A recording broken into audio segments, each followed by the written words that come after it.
कि 2014 में देश की जनता ने नरेंद्र मोदी जी को एक आशा की किरण के रूप में मानते हुए मतदान किया। उस समय देश की राजनीति की समीक्षा करने वाले कोई भी लोग, जिसमें आप मीडिया के मित्र भी शामिल थे, सारे देश भर के, दुनिया भर के सिम्बोलॉजिस्ट भी शामिल थे, कोई इस बात को स्वीकार करने को तैयार नहीं था कि भारत की जैसी परिस्थिति है, उस परिस्थिति में भारत में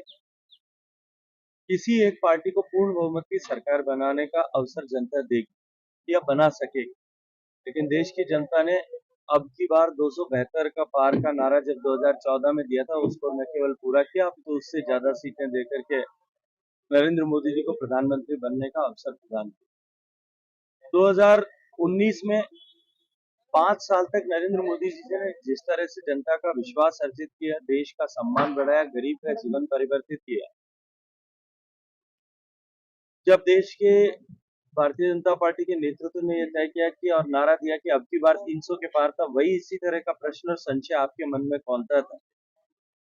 लेकिन देश की जनता ने उससे भी ज्यादा आशीर्वाद देकर के 330 सीटें भारतीय जनता पार्टी को देकर के नरेंद्र मोदी जी को विश्वास के साथ प्रधानमंत्री बनाने का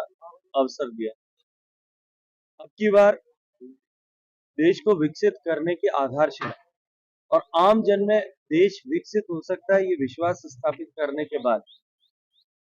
माननीय प्रधानमंत्री जी के नेतृत्व में भारतीय जनता पार्टी का नारा अब की बार 400 पार। आप संशय मत करिए, आपकी बार पूरा हो। राहुल गांधी की रैली आज नकल भर्ती सर, चुनावी घोषणा पत्र में वादा किया था नकलियों को जेल में डालेंगे, एसओजी ने जिस तरह से पहले भी कहा था और अनेक रैलीज में कहा था और जाहिर तौर पर ऐलान करके कहा था कि जो लोग नकल में इन्वॉल्व थे, केवल वो ही नहीं,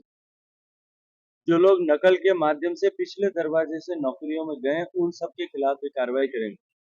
अभी तो शुरुआत है, देखते जाइए अभी आगे। जैसा मैं शुरू से कहता था कि जांच के पहले कदम और दूसरे कदम तो आरपीएससी और नेताओं तक पहुंचे हैं। अभी देखते तो जाइए इसमें कौन कौन लोग शामिल थे, वो सब सामने आ जाएंगे बेनिकाब। राहुल गांधी की यात्रा राजस्थान में न्याय सुप्रीम कोर्ट ने भी राहुल गांधी को स्वयं रखकर बोलने की नसीहत दी है।